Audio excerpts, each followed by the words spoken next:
তাহলে নমস্কার বন্ধু, তোমাদের সাথে আজ কিছু কথা শেয়ার করতে চাই। ভিডিওটা শেষ অবধি দেখো, কথাগুলো শোনা ভালো লাগলে কী করবে কমেন্টে জানাবে তোমরা।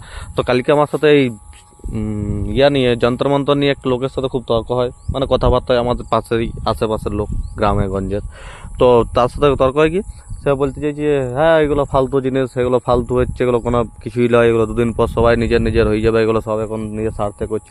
কেউ নিজের স্বার্থে করে না, এগুলো স্টুডেন্টদের বিরুদ্ধে করছে। আজ আমরা স্টুডেন্ট, আমিও একটা স্টুডেন্ট, আমিও একজন যেমন চাকরির জন্য বসে আছে, আমি চাকরি পাচ্ছি না, এগুলো তো আমরা স্টুডেন্ট, আমরা প্রোটেস্ট করতে যাই।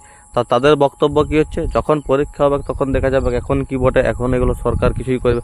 আরে বাবা, যখন পরীক্ষা হবে তখন তো প্রতিবার এরকম করে লিক হচ্ছে, সেটা আগের থেকে প্রস্তুতি না নিলে, আগের থেকে সরকারকে না জানলে সেটা সেই সময় থোড়ি ঠিক হবে।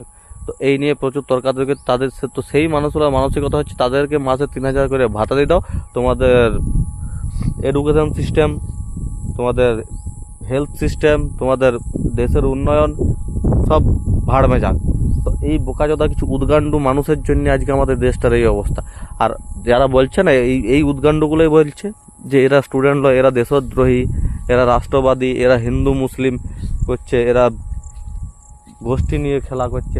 তাই সেই উদ্গান্ডগুলো বলবে রাষ্ট্রবাদী আমরা লয়, আমরা দেশদ্রোহী, দেশদ্রোহী হচ্ছে তোমরা। কারণ তোমরা স্টুডেন্টদের প্রতি তোমাদের স্টুডেন্টরা যে প্রোটেস্ট করছে সেইটা নিয়ে তোমাদের প্রবলেম হচ্ছে।